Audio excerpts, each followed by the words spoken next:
नमस्कार मित्राणि, शुभसन्ध्या। तो अद्य पुनश्च वयं संस्कृतसाहित्यस्य केचन प्रमुखान् प्रश्नान् आलोचनां कुर्मः। OSSTT सन्दर्भे ये खलु सिद्धतां कुर्वन्ति तेषां कृते तु बहु महत्त्वपूर्णं भवति, यतोहि एते प्रश्नाः पूर्वम् OSSTT मध्ये आसन्। अतः प्रारम्भं कुर्मः। अद्य वयं 2019 पुनश्च 2021 एतयोः वर्षयोः प्रश्नान् एव अत्र चर्चां कुर्मः एव। तत्र ये खलु प्रश्नः संस्कृतसाहित्यसन्दर्भे आसन्, तान् प्रश्नान् अत्र चर्चां कुर्मः। यदि भवन्तः एतावत्पर्यन्तम् अत्र नूतनाः सन्ति, भवन्तः सब्स्क्रैब् इत्यादिकं कर्तुम् अर्हन्ति। तेन सह अपि भवन्तः अत्र यदि संस्कृतशिक्षकनियुक्तिसम्पर्के सूचनाः प्राप्तुम् इच्छन्ति तर्हि इन्स्टाग्राम् मध्ये अनुकरणं कर्तुम् अर्हन्ति। सम्पूर्ण उत्कले भवतु अथवा उत्कलात् बहिः यत्र कुत्रापि संस्कृतशिक्षकनियुक्तिसम्पर्के सूचना आगच्छति, अहं तस्य सूचनाम् अत्र इन्स्टाग्राम् मध्ये अप्लोड् करोमि। पुनश्च यदि भवन्तः PDF इत्यादिकं नाम ग्रहीतुम् इच्छन्ति तर्हि भवन्तः टेलिग्राम् मध्ये प्रविशन्तु। टेलिग्राम् तः भवन्तः PDF आदिकं प्राप्स्यन्ति एव। तर्हि प्रारम्भं कुर्मः। एते प्रश्नाः प्रारम्भिकसमये ये सन्ति ते प्रश्नाः 2019 तम वर्षे आसन्। पश्यन्तु, प्रथमः प्रश्नः अस्ति उरुभङ्गः। उरुभङ्गः केन विरचितम्? यदि पश्यामः चेत् उरुभङ्ग रचना भवति भासस्य एव। अहं विगत वीडियो मध्ये अपि उक्तवान्, भासस्य 13 नाटकानि सन्ति। भासस्य कति नाटकानि सन्ति? 13 नाटकानि। बाणभट्टस्य नाटकत्रयं, भवभूतिनापि नाटकत्रयं, कालिदासस्य सप्त नाटकानि कालिदासस्य नाम प्रमुखानि वर्तन्ते एव। तदेव भासस्य नाटकसङ्ख्या भवति 13। तेषु 13 नाटकेषु उरुभङ्ग एकं नाटकं भवति। एकवारं चर्चां कुर्मः चेत् तत्र किं भवति? 13 नाटकेषु रामायणसन्दर्भात् नाटकद्वयं, पुनः महाभारतसन्दर्भात् भवति, उदयनसन्दर्भात् नाटकद्वयम्, एकं भवति प्रतिज्ञयोगन्धनारायणः, द्वितीयं नाटकं भवति स्वप्नवासवदतम् इति। पुनश्च कथासन्दर्भात् अपि नाटकद्वयं भवति। एकं भवति चारुदत्तं, दरिद्रचारुदत्तं। अतः वक्तुं शक्नुमः एव एवं प्रकारेण किं भासस्य 13 नाटकानि प्रसिद्धानि सन्ति इति। कालिदासस्य 7 नाटकानि सन्ति। संक्षेपेण एव वदामि। यथा कालिदासस्य प्रारम्भिकसमये महाकाव्यद्वयम्, एकं भवति कुमारसम्भवं, द्वितीयं पुनश्च भवति रघुवंशम् इति। इतोपि नाटकत्रयं, रूपकत्रयम् इति अपि जनाः वदन्ति। एकं भवति मालविकाग्निमित्रं, पुनश्च विक्रम उर्वशीयं, तदुपरान्तं भवति अभिज्ञानशाकुन्तलम्। तदेव पुनश्च इतोपि खण्डकाव्यं द्वयं भवति। एकं भवति मेघदूतं, पुनश्च भवति ऋतुसंहारम् इति। प्रथमं काव्यं कदाचित् प्रश्नं भवति, कालिदासस्य प्रथमकृतिका अस्ति, प्रथमकृतिः भवति ऋतुसंहार इति। प्रथमं नाटकं भवति एव प्रथमं महाकाव्यं भवति कुमारसम्भवम्। अस्तु, अधिकं चर्चां न कुर्मः। भवभूतिनापि अस्ति। भवभूतिनापि कृतित्रयं भवति। कालिदासस्य सम्पर्के अन्य कस्मिंश्चित् सत्रे एव चर्चां कुर्मः।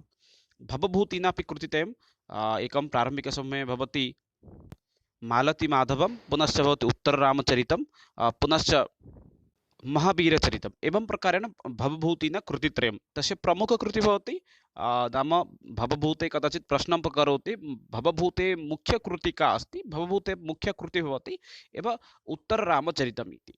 भासस्य सम्पर्के तु उक्तवान् एव, भासस्य एव कृतिः अस्ति साक्षात् एव उरुभङ्ग इति। अनन्तरं बाणभट्टस्य अपि कृतित्रयं नाम भवति। एकं भवति हर्षचरितं, चण्डीशतकं, पुनश्च अन्यम् एकमस्ति कादम्बरी। एवं प्रकारेण तस्य कृतित्रयं भवति एव। कादम्बरी, पुनश्च हर्षचरितं, चण्डीशतकम्। एवं प्रकारेण बाणभट्टस्य अपि कृतित्रयमेव भवति एव। परवर्ति प्रश्नं पश्यन्तु। अस्तिपदेन आरब्धं काव्यं किम्? अस्तिपदेन इति मङ्गलाचरणस्य एव प्रश्नः भवति। अस्तिपदेन कस्य काव्यस्य आरम्भः भवति? ऋतुसंहारः, नैषधीयचरितं, रघुवंशं, कुमारसम्भवम्। पश्यामः चेत् कालिदासस्य 7 कृतिषु एव नाम किं 7 ये कृतयः सन्ति तेषु एव एतदेव किं गृहीतं भवति, अस्ति इति पदं। 7 कृतिषु ऋतुसंहारः भवति, रघुवंशं भवति, कुमारसम्भवं भवति, अतः नैषधीयचरितं न भवति एव। अस्तु, अग्रे इतोपि पश्यन्तु। कालिदासस्य कृतीनां विषये तु पूर्वमेव उक्तवान्, अतः अधिकां चर्चां न करोमि। तथापि अस्ति इति पदेन प्रारब्धं काव्यं किम् अस्ति एकवारम् एतद् द्रष्टव्यम् अस्ति एव। पश्यन्तु, अस्ति कश्चित् वाग्विशेषः। एतत् पदत्रयम् आधारीकृत्य कालिदासेन स्वस्य कलाकृतिं प्रारब्धवान् एव। तर्हि अस्ति इति पदेन प्रारब्धं काव्यम् अथवा आरम्भं काव्यं किं भवति नाम कुमारसम्भवः इति। कुमारसम्भवस्य मङ्गलाचरणं किम् अस्ति? अस्ति उत्तराक्ष्यां दिशि देवतात्मा हिमालयो नाम नगाधिराजः। एतत् किमस्ति कुमारसम्भवस्य एव मङ्गलाचरणं भवति। अस्ति उत्तरास्यां दिशि देवतात्मा हिमालयो नाम नगाधिराजः इति। तद्वदेव मेघदूतस्य यत् पदं भवति तद् भवति कश्चित् इति। कश्चित् कान्ता विरहगुरुणा स्वाधिकारात् प्रमत्तः शापेन अस्तं गमितमहिमा वर्षभोग्येन भर्तुः। तद्वदेव एतदपि स्मरणे स्थापयन्तु। रघुवंशं महाकाव्यम् अस्ति। कुमारसम्भवस्य नाम प्रथममहाकाव्यं भवति कुमारसम्भवः। कुमारसम्भवस्य आरम्भम् अस्ति इति पदेन कुर्वन्ति। तद्वदेव रघुवंशस्यपि आरम्भं कुर्वन्ति। रघुवंशे अपि किं भवति, वाक् इति पदेन आरम्भं भवति। वागार्थव्यव सम्पृक्तो वागार्थः प्रतिपत्ते जगतः पितरो वन्दे पार्वती परमेश्वरो। अर्थात् वक्तुं शक्नुमः किं, रघुवंशस्यपि प्रारम्भः वाक् इति पदेन भवति। अत्र सम्यक् विकल्पः किम् आसीत्, अस्ति इति पदेन प्रारब्धं काव्यं किम्, अस्ति इति पदेन आरम्भकाव्यं भवति एव कुमारसम्भवम् इति। अत्र संशयः न भवेत् एव कस्यचित्। अस्ति इति पदेन प्रारब्धम् आरम्भकाव्यं किमस्ति, रघुवंश। रघुवंशे समग्र रघुवंशस्य राजानां विषये वर्णनं भवति। तत्र दिलीप सुदक्षिणा एतयोः प्रारम्भिकः समयः भवति। दिलीप पुनश्च सुदक्षिणा एतयोः वने निवासः, धेनुः सेवा, पुनश्च अनन्तरं रघु इत्यस्य जन्म इत्यादि विषये सम्पूर्णरूपेण वर्णनं भवति एव। अस्तु, अधिकं चर्चां न करोमि। रघुवंशे काव्यानां सर्गाणां संख्या अपि कदाचित् प्रश्नं करोति। 90 सर्गाः सन्ति, एतदपि स्मरन्तु एव। परवर्ती प्रश्नः अस्ति, मालतीमाधवम् एकं किम् अस्ति? मालतीमाधवम् एकं किम् अस्ति? नाटकं, व्यायोगः, भाणः, प्रकरणं। मालतीमाधवम् एकं किम् अस्ति? कदाचित् प्रश्नः पृच्छति एव। मालतीमाधवम् एकं किम् अस्ति? नाटकम् अस्ति अथवा व्यायोगः अस्ति, भाणः अस्ति, प्रकरणम् अस्ति। पश्यामः चेत् तत्र समुचितविकल्पः भवति। मालतीमाधवम् एकं किं भवति? प्रकरणं भवति। अत्र 10 प्रकरणानि सन्ति मालतीमाधवे। अतः वक्तुं शक्नोमि मालतीमाधवम् एकं किम् अस्ति? प्रकरणम् अस्ति। कदाचित् प्रश्ने एतदपि भवति, मालतीमाधवं कस्य कृति इति। अत्र सम्यक् विकल्पः किं भवति? प्रकरणं तु ज्ञातवन्तः, मालतीमाधवस्य रचनाकारः भवति एव भवभूतिः इति। केषुचित् स्थानेषु अपि संशयः किं भवति, मालतीमाधवम् एकम् अस्ति, पुनश्च मालविका अग्निमित्रम् इति। मालविका अग्निमित्रं भवति कालिदासस्य कृति, मालतीमाधवं भवति भवभूते कृति। अतः कदाचित् अहं पूर्वमपि मन्ये एवम् उक्तवान् इति चिन्तयामि, मालतीमाधवम् इति कालिदासस्य कृति। क्षम्यतां, तत्र भिन्नं भवति। विक्रमोर्वशीयम्, अभिज्ञानशाकुन्तलं, मालविका अग्निमित्रम्, एतानि सर्वाणि नाटकानि भवन्ति कालिदासस्य। मालतीमाधवं, महावीरचरितम्, उत्तररामचरितम्, एतत् त्रयं भवति भवभूते कृति। अतः सम्यक् विकल्पः अत्र किम् अस्ति? मालतीमाधवं कस्य कृति? भवभूते कृति भवति। एतत् पुनश्च एकं प्रकरणं भवति। अत्र प्रकरणानां संख्या भवति 10 इति। परवर्ती समये पश्यन्तु, दण्डीनः किम् अस्ति? प्रसिद्धिदण्डी किमर्थमस्ति? उपमानिमित्तम्, अर्थगौरवनिमित्तम्, उपमा इत्युक्ते तुलना, श्लेषमय प्रबन्धार्थम् अथवा पदलालित्यार्थं। पश्यामः चेत् तत्र समुचितविकल्पः किं भवति? दण्डीनः पदलालित्यमे प्रमुखं भवति। एकं वाक्यम् अस्ति प्रसिद्धं, तदेव श्लोकं पुनश्च श्रावयामि। उपमा कालिदासस्य भारवे अर्थगौरवं, दण्डीनः पदलालित्यं, माघे सन्ति त्रयो गुणा। अर्थात् उपमा कालिदासस्य कृतीनां विषये वदामि। कालिदासस्य 7 कृतयः सन्ति इति। उपमा कालिदासस्य भारवे अर्थगौरवं, दण्डीनः पदलालित्यं। दण्डीनः अस्ति, दण्डीनः कृतित्रयं भवति दण्डीनः। एतत् स्मरणे स्थापनीयम् अस्माकं। दण्डीनः, कदाचित् प्रश्नः आगच्छति, दण्डीनः कति कृतयः प्रसिद्धाः सन्ति, कति प्रबन्धाः प्रसिद्धाः सन्ति? तत्र भवति उत्तरं नाम त्रयम् इति। एकं भवति दशकुमारचरितं, पुनश्च तदनन्तरम् आगच्छति एव काव्यादर्शः इति। एतदपि तस्य कृतिः एकं भवति, महान् कृतिः भवति। पुनश्च भवति माघस्य, माघे सन्ति त्रयगुणाः। एते त्रयगुणाः कस्य समीधे अस्ति? माघस्य समीधे अस्ति। माघस्य कृतिः अपि शिशुपालबद्धम् अस्ति। तस्मिन् विषये अग्रे चर्चां कुर्मः एव। अधिकं चर्चां न कुर्मः। दण्डी सन्दर्भात् प्रश्नं पश्यन् 2016 पुनश्च 2018 तम वर्षे आसीत् एव। कादम्बरी एका का? कथा, आख्यायिका, चम्पू, काव्यं। कादम्बरी एका का अस्ति? किम् अस्ति? किं भवति? कथा भवति अथवा आख्यायिका भवति, चम्पू भवति अथवा काव्यं भवति? कादम्बरी सन्दर्भात् प्रश्नः आसीत् एव 2016 तम वर्षे। भवन्तः द्रष्टुम् अर्हन्ति एव। अत्र कादम्बरी एकं काव्यं भवति, गद्यकाव्यं भवति। कादम्बरी बाणभट्टस्य रचना भवति। बाणभट्टेन रचितं नाम तस्य त्रिषु कृतिषु तस्य एका कृतिः भवति एव कादम्बरी। एकं भवति तत्र हर्षचरितं, पुनश्च भवति चण्डीशतकम्, अन्ते आगच्छति कादम्बरी। एवं प्रकारेण कादम्बरी तस्य असम्पूर्णकृति इति वक्तुमपि शक्नुमः एव। सम्पूर्णं स कादम्बरी न लिखितवान्, तस्य पुत्रः एव तद् काव्यमेव समाप्तं कृतवान्। तथापि कादम्बरी तस्य एव कृतिः इति सर्वेषां मतं भवति एव। अग्रे पश्यामः, शृङ्गारशतकस्य प्रणेता कः? 2016 तम वर्षे अपि आसीत् प्रश्नः। श्रीहर्षः, भर्तृहरिः, जयदेवः, त्रिविक्रमभट्टः। पश्यामः चेत् तत्र समुचितविकल्पः भवति, शृङ्गारशतकस्य प्रणेता भवति भर्तृहरिः इति। भर्तृहरेः प्रसिद्धं चतुष्टयं भवति। एकं प्रारम्भिकसमये भवति वाक्यपद्यम् इति व्याकरणशास्त्रस्य महान् कृतिः भवति। अनन्तरम् इतोपि तत्र किं भवति, शतकत्रयं। प्रारम्भिकसमये किं भवति, नीतिशतकं, द्वितीय भवति शृङ्गारशतकं, तृतीय भवति वैराग्यशतकम्। एतत् कृतित्रयं तस्य महान् भवति। अतः वक्तुं शक्नुमः भर्तृहरिः विरचितं कानि कानि प्रसिद्धानि सन्ति इत्युक्ते भर्तृहरिः भवति एव शृङ्गारशतकं, वैराग्यशतकं, क्षम्यतां नीतिशतकम्। एवं प्रकारेण शतकत्रयं, पुनश्च व्याकरणार्थमपि वाक्यपद्यम् अपि तस्यापि महत् कृतिः भवति एव। तद्वदेव अग्रे अपि पश्यन्तु, श्रीहर्षस्य यद्यपि नवकृतयः सन्ति, एतत् स्मरन्तु, श्रीहर्षस्य नवकृतयः सन्ति, तथापि तेषु नवकृतिषु नैषधीयचरितं तस्य एव कश्चन महान् कृतिः भवति। जयदेवस्य तु वयं जानीमः उत्कलीयकविः भवति, पद्मावतेः पतिः अपि अस्ति। जयदेवस्य कृतिः भवति गीतगोविन्दम् इति, त्रिविक्रमभट्टस्य चम्पूकाव्यमेव, नलचम्पू एव तस्य कृतिः भवति एव। अतः एतावत् भवतां स्पष्टतां जातमेव। सर्वेषां कृतीनां विषये सामान्यरूपेण अपि अहं प्रत्येकस्मिन् पदे एव, प्रत्येकस्मिन् प्रश्ने अहं सर्वेषां कृतीनां विषये संक्षेपेण एव वदामि, यतोहि अग्रे कुत्रापि भवतां समस्या न भवेत् इति। परवर्ती प्रश्नः अस्ति, पश्यन्तु, जयदेवस्य गीतागोविन्दसर्गाः। जयदेवं तु वयं जानीमः एव, अस्माकम् उत्कलीयः कविः भवति। तस्य जयदेवस्य गीतागोविन्दे कति सर्गाः सन्ति? गीतगोविन्दम् इति गीतगोविन्दम् आगच्छति कदाचित् मम मुखात्, क्षम्यतां, गीतगोविन्दम् इति भवति। अहं बहुवारं नाम श्रुतवान्, बहूनां मतम् अपि भवति, अहं गीतगोविन्दस्थाने गीतागोविन्दम् इति वदामि। क्षम्यतां, गीतगोविन्दं। जयदेवस्य गीतगोविन्दे सर्गाणां संख्या का भवति? जयदेवस्य गीतगोविन्दे सर्गाणां संख्या भवति 12 इति। 12 सर्गाः भवन्ति जयदेवस्य गीतगोविन्दे एव। परवर्ती प्रश्नं प्रति गच्छामः। त्रिविक्रमभट्टस्य कृति का? नलचम्पू, भारतचम्पू, यशस्तिलकचम्पू, चम्पूरामायणम्। पश्यामः चेत् तत्र समुचीनविकल्पं किं भवति?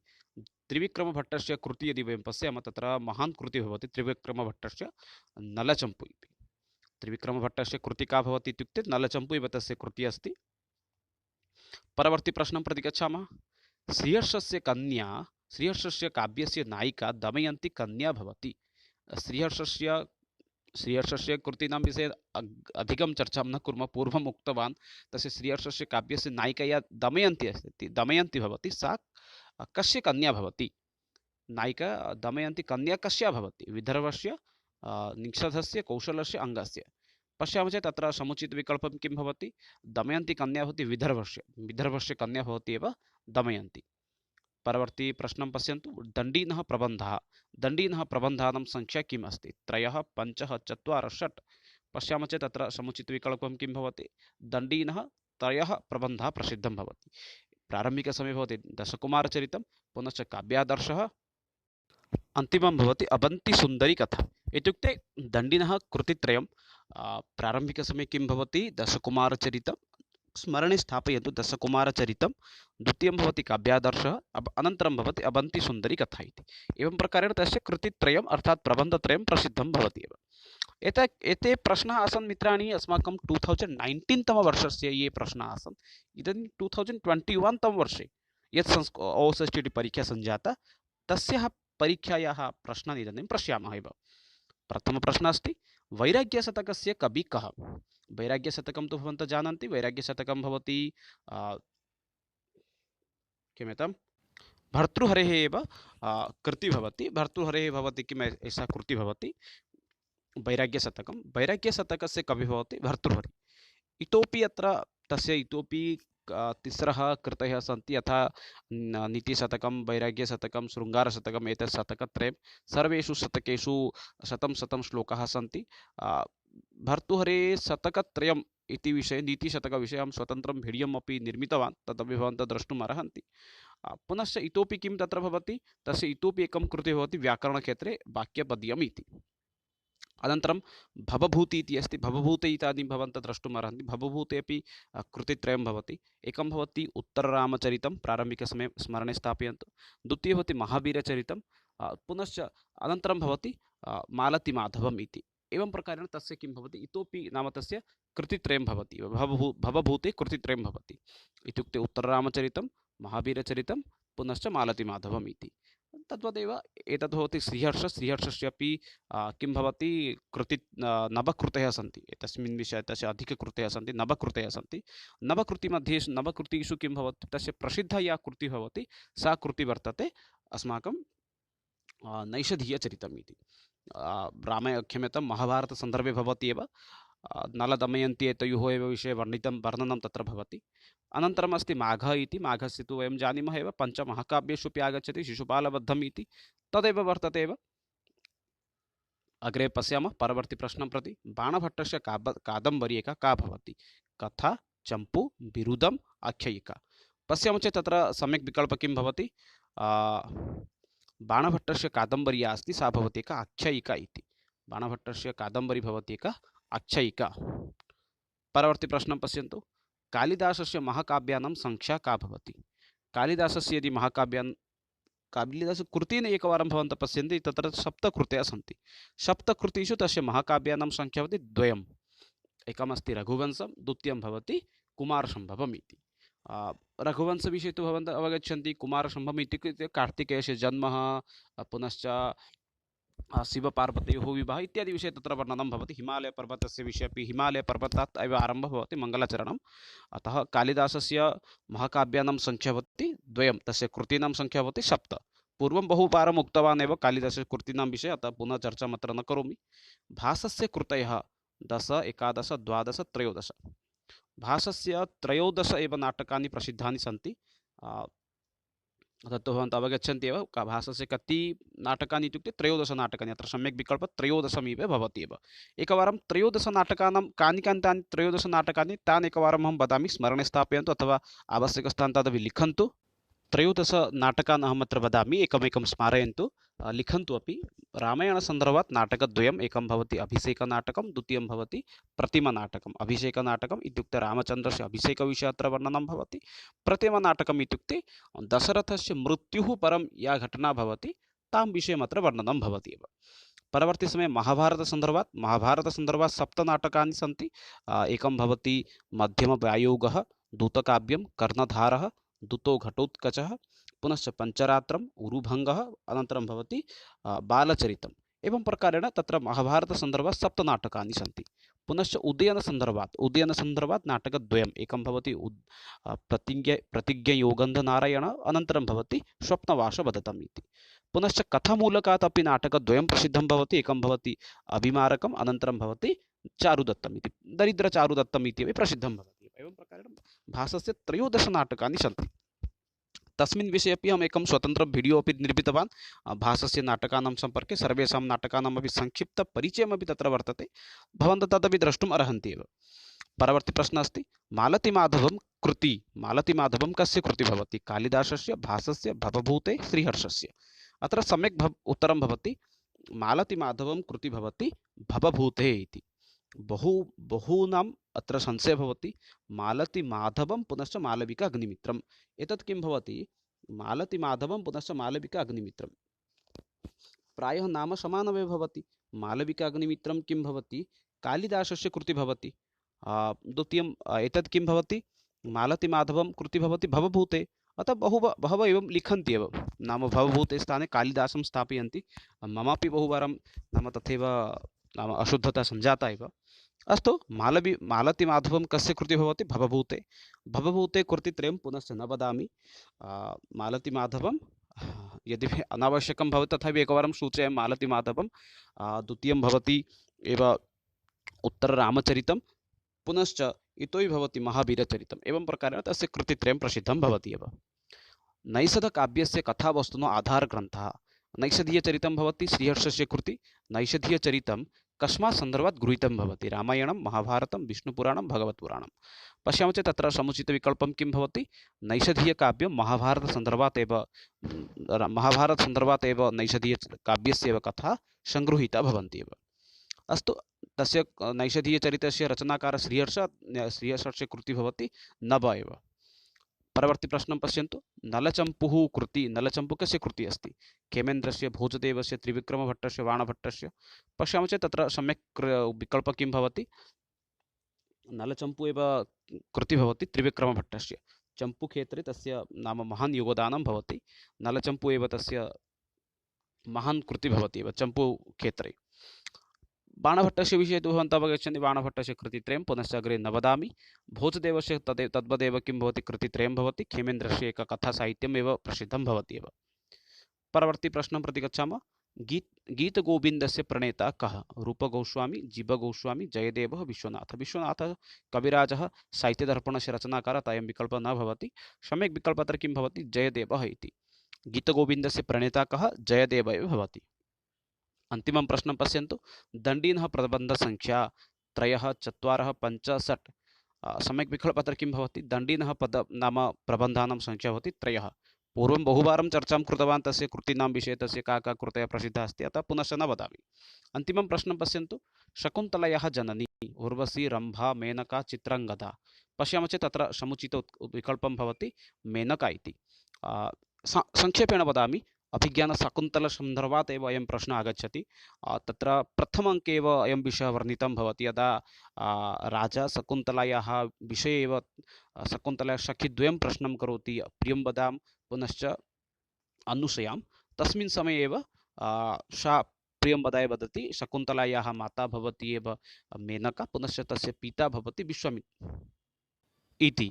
किन्तु सा परित्यक्ता आसीत्, एतस्मात् कारणात् सः कण्व अथवा काश्यप ऋषेः एव आश्रमे सः निवासं